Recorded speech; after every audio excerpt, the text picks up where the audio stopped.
ડાબો સ્વર એટલે એવું કહેવાય કે ઈડા નાડી. ઈડા નાડી જ્યારે પણ ચાલતી હોય, તમારા ડાબા નસકોરામાંથી શ્વાસ નીકળતો હોય કે જતો હોય, એક જ નસકોરું ચાલતું હોય ત્યારે ઈડા નાડી.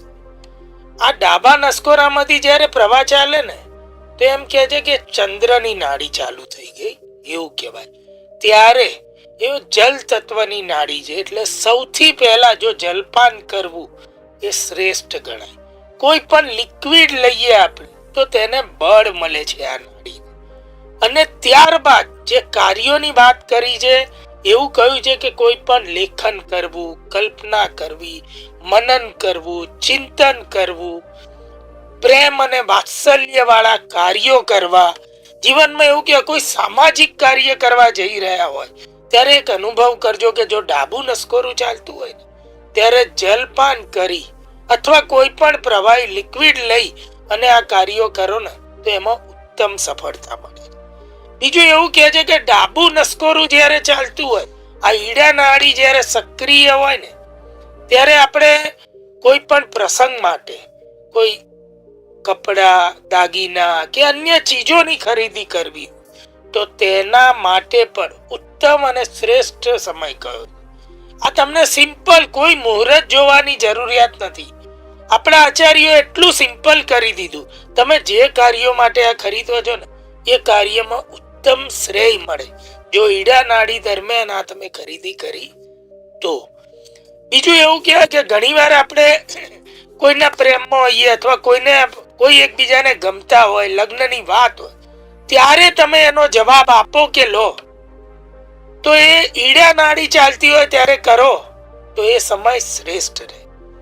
લગ્ન જેવી વિધિ દરમિયાન અથવા સગપણ જેવી વિધિ, કોઈ એન્ગેજમેન્ટ કરતા હોય, આ તમને ક્યાંય જાણવા નહીં. તો ઈડા નાડી સક્રિય હોય, ડાબા સ્વરમાંથી જ્યારે શ્વાસ નીકળતો હોય ડાબા નસકોરામાંથી, એ સમયે તમે રિંગ સેરેમનીમાં રિંગ પહેરાવો તો એવું કહેવાય છે કે બંનેનું જબરજસ્ત એકબીજા માટે તાદામ્ય રહે. આ બધું એક પ્રકારે એવું કહે છે કે કુદરત સક્રિય બની જાય છે, આની જોડે ચંદ્ર સંલગ્ન થઈ જાય એટલે એવું કહ્યું છે. બીજું આ જ પ્રકારે જ્યારે આપણે કોઈ ઘરમાં મંદિર લાવતા હોઈએ, મંદિર ખરીદવા જવું હોય, કોઈ મૂર્તિ હોય, મૂર્તિની સ્થાપના કરવી હોય, કોઈ શાંતિ માટેના કાર્યો કરવા, કોઈ યોગની પ્રવૃત્તિ કરવી, ત્યારે ડાબો સ્વર ઈડા નાડી ચાલતી હોય ને તમારી, જ્યારે ડાબો સ્વર ચાલતો હોય ને ત્યારે તમારે આ કાર્યો કરવા પડે તો એમાં શ્રેય મળે છે, શાંતિ મળે છે, કાર્ય પૂર્ણ થાય. કોઈ પવિત્ર કાર્ય, પૂજા કરવી હોય, કોઈ પુસ્તકોનું પઠન કરવું હોય, કોઈ મંત્રનો જાપ કરવો હોય ત્યારે પહેલા સૌથી ઈડા નાડી સક્રિય કરવી પડે. ઘણી વાર લોકો કે હજારો વખત મંત્રોના જાપ કર્યા પણ શ્રેષ્ઠ પદ નથી મળતું. આ ઋષિ મુનિઓ ચાવી છે ને બહુ અલગ રાખી છે પોતાની સાથે. એવું કહે છે કે મન નિયંત્રિત હોય ને ત્યારે મંત્ર જાપ કરાય. તો ઈડા નાડી છે ને ચંદ્રની છે, ચંદ્ર મનને નિયંત્રિત કરે. તમારો ડાબો સ્વર ચાલતો હોય ને તો તમારે એવું ચોક્કસ સમજવાનું છે કે તમારું મન તમારા નિયંત્રણમાં, કાબુમાં છે. તમે ધારો એ વિચાર આવી શકે, તમને બીજા વિચારો આવવાના નથી. ભવિષ્ય વિશે જાણવું હોય, કોઈ જ્ઞાન મેળવવું હોય, કોઈ તમારે ભવિષ્ય વિશે ચિંતન મનન કરવું હોય, કોઈ ગ્રંથો વાંચવા હોય, જાણવા હોય, ત્યારે તમારે ઈડા નાડી સક્રિય હોય ને ત્યારે જ કરો. કોઈ ઔષધ બનાવે, જ્યોતિષ આચાર્યોની જેમ આયુર્વેદ આચાર્ય હોય, ઈડા નાડી ચાલતી હોય ને ત્યારે ઔષધ બનાવે કે આપણે ઘણા નાડી વૈદ જોડે જઈએ તો ચેક કરીને તમને એ વખતે દવા પીવડાવે. તો એ જાણે છે, જાણકારી છે કે આ દવા ત્વરિત અસર કરે છે, ઝેર જેવી ચીજની પણ સારવાર કરી એને દૂર કરે. આટલી બધી ચમત્કારિક છે આ ઈડા. ઘણા લોકો આજના સમયમાં સંગીત, કલા, નૃત્ય, ગાન, વાજિંત્ર આ વગાડવાના શોખીન હોય, શીખવાના હોય, એમના માટે આ જાણવાની ચીજ છે. જ્યારે ઈડા નાડી સક્રિય હોય, ડાબા સ્વરમાંથી શ્વાસ નીકળતો હોય ને ત્યારે તમારે એની પ્રેક્ટિસ, રિયાઝ કે અભ્યાસ કરો. એવા સમયે તમે વગાડો અથવા કોઈ પરફોર્મન્સ આપવાનું હોય એની પહેલા જો તમે આ ઈડા નાડી સક્રિય કરો, એ જાણી લો અને એ ચાલુ હોય ત્યારે પરફોર્મન્સ આપો તો એ આબેહૂબ પરફોર્મન્સ જાય છે. અને જો ક્યાંય હરીફાઈ હોય તો એમાં જીત મળી જાય. કોઈ નાટક કરવા જઈ રહ્યા હોય, કોઈ એવી રચનાત્મક ચીજ બનાવતા હોય, ત્યારે પણ ઈડા નાડી સક્રિય હોવી જરૂરી. લોકો નિષ્ફળ થાય છે ને આ બધી ચીજમાં. હવે ત્યારે બીજી નાડી ચાલતી હોય ને આ કાર્ય કરે એટલે તમને નુકસાન થાય. કોઈ માનસિક સર્જનાત્મક કાર્યો કરવા હોય ત્યારે પણ ઈડા નાડી સક્રિય હોવી જરૂરી છે. જ્યારે આપણે કોઈ પણ શહેર ગામ એમાં જીવનમાં પહેલી વાર પ્રવેશ કરવાનો હોય, ગૃહ પ્રવેશ કરવાનો હોય, કોઈ આપણે એવું શુભ કાર્ય કરવાનું, ત્યારે પણ ઈડા નાડી સક્રિય હોવી, શાંત ચિત્ત અને શાંત મન હોવું જરૂરી છે. ઈડા નાડી એટલે શું? એટલે હું તમને બતાવું છું કે ડાબા નસકોરામાંથી સ્વર નીકળે ને તમે શાંત છો ત્યારે તમારે આ બધા કાર્યો કરવા જોઈએ. જ્યારે કોઈ રાજા હોય, પહેલાના જમાનાની વાત છે એટલે આ બધું ગ્રંથોમાં રાજ્યાભિષેક કરવાનો હોય ત્યારે ચકાસવામાં આવે છે કે ભાઈ કઈ નાડી કયો સ્વર ચાલે. ઈડા નાડી ચાલતી હોય ને ત્યારે રાજ્યાભિષેક કરવો કે કરાવવો જોઈએ. આજના સમયમાં કોઈ ઉચ્ચ પદ ઉપર આપણે બેસવાનું હોય, એ દિવસે હાજર થવાનું હોય, કોઈ પદ પ્રતિષ્ઠા મળવાની હોય તો એ સમય ઈડા નાડી સક્રિય હોય ને ત્યારે ચેર ઉપર બેસવું જોઈએ. ઘણી વાર ઘરની ઉપયોગી વસ્તુઓ, સંપત્તિ, અનાજ, ધનથી અનાજ, પછી અનેક ચીજો ખરીદવું, આ બધી ખરીદી કરવી હોય ને ત્યારે પણ ઈડા નાડી સક્રિય હોય ને તો એ બધી કરેલી ચીજો તમને શ્રેય કરે અને તમને ધનની કમી રહેતી નથી.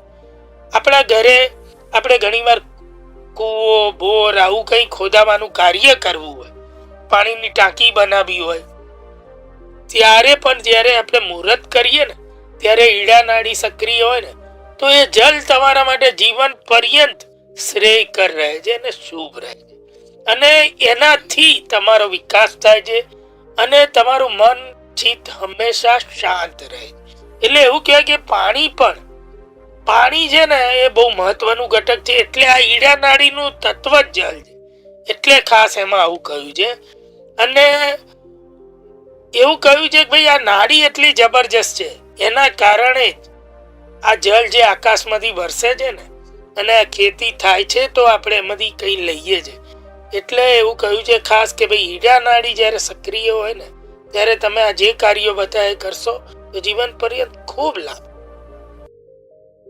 હવે જમણો સ્વર એટલે સૌથી પહેલા જાણી લો, જમણો સ્વર એટલે જમણા નાકમાંથી શ્વાસનો પ્રવાહ ચાલુ આવન જાવન છે. આપણને એવું લાગે કે બંને નસકોરા ચાલે પણ દિવસ દરમિયાન ક્યારેય બંને નસકોરા ચાલતા નથી. દિવસ હોય કે રાત કોઈ એક સ્વર મહત્તમ ચાલુ. આપણને એવું કહેવાય કે ભાઈ બંને ચાલુ છે એટલે નાક બંધ નથી. નાક બંને ખુલ્લા હોય પણ સ્વર હંમેશા એક ચાલતો હોય છે. એટલે જમણો ચાલતો હોય જ્યારે પિંગળા નાડી ચાલતી હોય ને એને સૂર્યની નાડી કહી છે. સૂર્ય એટલે દિન, ચંદ્ર એટલે રાત. જ્યારે જમણો સ્વર ચાલતો હોય તો દિવસે કરવાના કાર્યો એ કરવાના છે જેનાથી બહુ જબરજસ્ત લાભ મળે છે. અને એવું કહેવાય કે ભાઈ સૂર્ય પુરુષ છે, ચંદ્રને સ્ત્રી તત્વ કહ્યું છે. પુરુષોએ જે કાર્ય કરવાનો ને બધા કાર્યો પુરુષત્વ વાળા કાર્યો આપણે દિવસે કરી શકીએ છીએ. અને અથવા તો જ્યારે જમણો સ્વર હોય ત્યારે એ કાર્યો કરીએ તો આપણને એમાં ધારી સફળતા અને શ્રેય મળે. અગ્નિ તત્વ એમાં એકદમ સક્રિય હોય. હવે અગ્નિ તત્વ પ્રજ્વલિત હોય જ્યારે શરીરમાં, સૂર્યનો પ્રકાશ હોય એટલે વિસ્તારમાં પણ અગ્નિ તત્વ છે, સૂર્યનું તત્વ છે. ત્યારે શું કરવું તો કે સવારે ઉઠીએ આપણે ત્યારે શું કરીએ તો કે ભોજન. અગ્નિ તત્વ પેટમાં પણ ઉદરમાં પણ અગ્નિ તત્વ પ્રજ્વલિત થાય. એટલે એવું કે ઉઠો ને એ જેમ પશુ પક્ષી કે ચકલા ચણચણમાં આવી જાય છે ને એમ તમારે પણ ભોજન કરવું. એવું કહ્યું છે કે તમારે સૌથી પહેલું ભોજન કરવાનું અને ભોજન કરો, જે ખાવું પીવું હોય ખાઓ. પછી આપણે કોઈ કસરત કરતું હોય, કોઈ યોગ કરતું હોય, બધું કરો, મહેનત કશ કાર્ય કરવાના છે. આવું કરવાથી તમને લાભ મળે. એટલે એવું કહ્યું કે જ્યારે પણ જમણો સ્વર પિંગળા નાડી સક્રિય હોય તો આ કાર્ય કરવાના હોય. બીજું આગળ આપણે વાત કરીએ કે ભાઈ વ્યવસાય માટે આપણે કાર્ય કરવા જવાનું હોય, આજીવિકા કમાવાની હોય, વેપાર ધંધે જવાનું. આપણે સૌ લોકો મોટે ભાગે સવાર પડે ને એટલે નાસ્તો કે એ કરી ભોજન જેવું કરી ખાઈ પી અને આપણે કામ કરવા નીકળીએ છીએ. એ જ આપણે કરીએ છીએ. યોગાનો યોગ આ જ વસ્તુ કરવાની છે. એ જ આ સૂર્યની જે નાડી ચાલે ને પિંગળા, એટલે આપણને આપણા કાર્યોમાં સફળતા. એવું કહેવાય છે કઠિનમાં કઠિન અને મુશ્કેલ કાર્યો પણ જો કરવા હોય ત્યારે તમારે જમણો સ્વર ચાલવો જોઈએ. તમે કામ કરવા જઈ રહ્યા છો, ભલે દિવસ છે ને અચાનક તમારો ડાબો સ્વર ચાલુ થઈ ગયો હોય અને તમે કાર્ય કરો તો એમાં નિષ્ફળ. આપણે બધાને આવા અનુભવ થાય છે કે ભાઈ ટાઈમ એનો છે, દિવસ એનો છે, કામ એનું છે. ઘણી વાર સફળ, ઘણી વાર નિષ્ફળ, ઘણી વાર સફળ, પણ તમે સમજતા નથી. કહેવાનો મિનિંગ એ છે અહીંયા એમ કે છે ભાઈ એ કાર્ય જે છે ને એને અનુરૂપ તો સ્વર તો બિલકુલ જરૂરી છે. તમારે પણ એ જીવનમાં ક્યાંય કોઈની જોડે મુકાબલો હોય, ક્યાંય લડાઈ ઝઘડો કે તમારે કોઈ હાર જીતની વાત આવે ને ત્યારે તમારો જમણો સ્વર ચાલવો જોઈએ. એ સાહસનો અને અગ્નિ તત્વનો જે તમારા શરીરના સૌષ્ઠવનો છે એ સક્રિય ના હોય ને તમે લડો તો તમે હારી જાઓ. તમને આત્મબળ ના મળે. આત્મબળ ખીલવવું હોય ને તો તમારો જમણો સ્વર ચાલવો જરૂરી છે, તો તમને હિંમત રહે. એટલે જીવનમાં આ જ જાણવાનું છે કે ભાઈ આ સ્વર ચાલતો હોય ત્યારે શું કરવાનું. જો જમણો સ્વર ચાલે એટલે સવાર ઉઠીએ એટલે આપણે સૌથી પહેલા સ્નાન કરીએ છીએ, પછી ખોરાક લઈએ છીએ, પછી આપણે ઓફિસ જઈએ. આ બધા કાર્યો એમ જ કરવાના, એ કુદરતી છે. બધા જીવનના સાહસિક કાર્યો જ્યારે જમણો સ્વર ચાલતો હોય ને ત્યારે કરવાનું. કોઈને ડરાવવો હોય ને ત્યારે જમણો સ્વર ચાલે છે કે નહીં એ જોઈ લેવાનું, પછી એને વાત કરવાની કે જો દોસ્તો આમાં એમ ડર લાવવો પણ હોય ને તો તમારા જમણો સ્વર હોવો જરૂરી. તમારી વાત, તમારી ઓફિસ છે, તમે કોઈને બોલાય ને તમારે વાત કરવી તો જમણો સ્વર એક્ટિવ હોવો જોઈએ. તમે સંચાલક છો, સત્તાનો સ્વર છે, તો તમારે એ જમણા સ્વરમાં હુકમ કરવાનો કે આ કામ આ જ રીતે થવું જોઈએ, તો એનું ચોક્કસ પાલન થાય. પણ જો તમે એ હુકમ એ જગ્યાએ બેસી અને તમે ડાબો સ્વર ચાલતો હોય ને કહો ને તો એક પ્યુન પણ તમારી વાત નહીં સાંભળે. એટલે જ સ્વરનું શાસ્ત્ર કહેવાય શું તે તમારે કંઈ કરવા નથી, ખાલી શ્વાસ ચેક કરવાનો ને વાત કરવાની. એ તમારું કામ આટલી મોટી મહાશક્તિ સૂર્ય અને ચંદ્ર કરી દે છે. એટલે જણાવવાનું છે. એવું કહ્યું છે કે ટૂંકી મુસાફરીઓ કરવી હોય, કોઈ વસ્તુમાં તમારે શોર્ટ ટર્મ માટે જવાનું હોય તો તમે આ જમણો સ્વર ચાલતો હોય એવી મુસાફરીઓ કરી શકો છો. કોઈ મંત્રોનો ઉપયોગ કરવો હોય શોર્ટ ટર્મ માટે, બહુ લાંબુ કોઈ એનાથી આધ્યાત્મિક એ ના કરવું હોય તો તમે જમણા સ્વરમાં કરી શકો છો. અમુક મંત્રો એવા છે ત્વરિત કાર્ય માટે, એ તમે જમણા સ્વરમાં કરવાનું આપણા યોગમાં પણ કહ્યું છે, ગ્રંથોમાં કહ્યું છે. બરોબર છે. પર્વતો પર ચઢાઈ કરવી, કિલ્લાઓ પર જીતવા, આ બધી વસ્તુઓ એ કહે છે કે ભાઈ રાજા મહારાજા પણ સ્વર ચેક કરી અને ચઢાઈ કરતા હતા. એટલે જ્યારે તમારે જમણો સ્વર પિંગળા નાડી ચાલતી હોય ને ત્યારે તમારે બધી તાકાત બતાવવાની, સાહસ બતાવવાની, આ બધા કાર્યો કરવાના, એકબીજાને જીતવાના કાર્યો. વેપાર ધંધામાં પણ કઈ મેળવવાનું હોય, હરીફાઈ કરવાની હોય તો જમણો સ્વર જરૂરી છે. કોઈ સાહસિક કાર્યો કરતા હોય, શેર બજાર જેવા કાર્યો, ત્યારે પણ જમણો સ્વર જરૂરી છે કે તમે સાહસથી ડગી ના જાઓ. એટલે તમારું કાર્ય છે કોઈ જોખમો ઉઠાવવાના છે તો તમારે જમણો સ્વર ચાલવો જરૂરી છે. પિંગળા નાડી જ્યારે ચાલતી હોય તો હાથી ઘોડાની સવારી થાય, મોટા વાહનો ખરીદાય, વાહનોમાં પ્રવાસ થાય. આ બધું તમે જમણા સ્વરમાં કરી શકો છો. એટલે આવી રીતે વાત કરી છે કે ભાઈ જમણો સ્વર સૂર્યનો સ્વર છે એ ચાલતો હોય ત્યારે તમારે આ કાર્ય કરવા જોઈએ. મધ્યમ સ્વર એટલે સુષુમ્ના નાડી, ડાબા નસકોરાનો સ્વર એટલે ઈડા નાડી, જમણાનો સ્વર એટલે પિંગળા નાડી. બંને સ્વર એને મધ્યમ સ્વર કે સુષુમ્ના નાડી કહેવાય.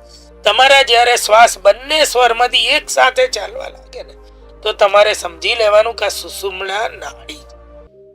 તો આપણા યોગ સૂત્રમાં એવું કહ્યું છે કે ધારણા, ધ્યાન અને સમાધિ આ કાર્યો કરવાના છે જ્યારે સુષુમ્ના નાડી ચાલતી.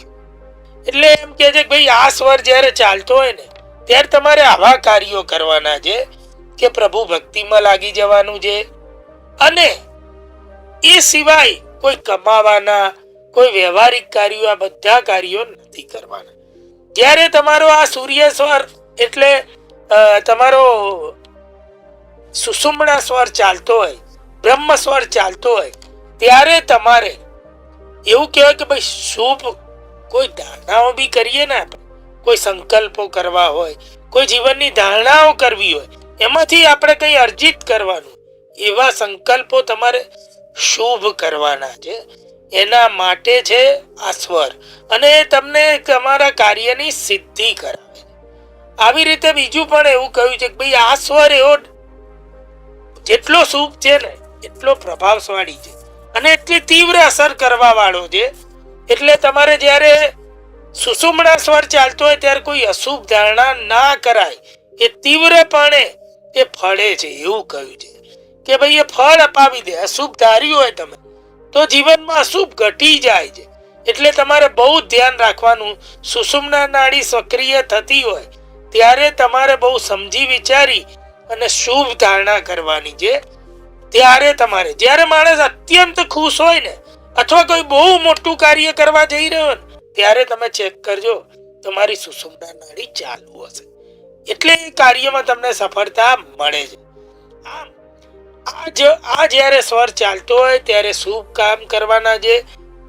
જે ઈશ્વરની પ્રાર્થના અને કામનાઓ કરવાની છે, ધારણાઓ કરવાની છે સારી, અને પ્રભુ ભક્તિ સિવાય બીજા કોઈ કામ માટે આ સ્વર વપરાતો નથી.